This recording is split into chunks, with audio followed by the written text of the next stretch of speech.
O sa mga kapwa ko Mother John, nakachika ko si Mars Camille Prats at nagbahagi siya ng tips sa pagiging nanay. Sabi ni Camille sa kabila ng busy schedule sa kanyang career, sinisiguro niyang may time siya sa kanyang 4 na junakis na sina Ice, Nathan, Nala at Nolan. Mapa-workout man, story time o fun at the beach, nag-share pa sa akin si Camille ng insights kung paano maging cool mom to Gen Z at Gen Alpha kids.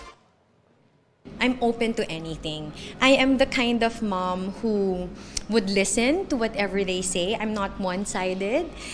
But of course, I have very firm values. Alam naman nila 'yon.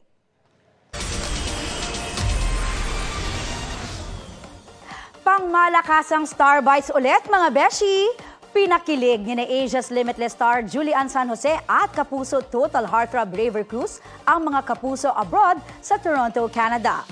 Present kasi ang Juliverse sa ginanap na Taste of Manila 2023 nitong weekend. Kapartner ng celebration ang GMA Pinoy TV. Ang Taste of Manila, ang longest-running original Filipino street festival sa labas ng bansa. Nagdiriwang ito ngayon ng 10th anniversary, kaya naman maraming Pinoy at ibang lahi ang dumalo sa event. Pinusuan ang instant pa-concert ng Juliverse.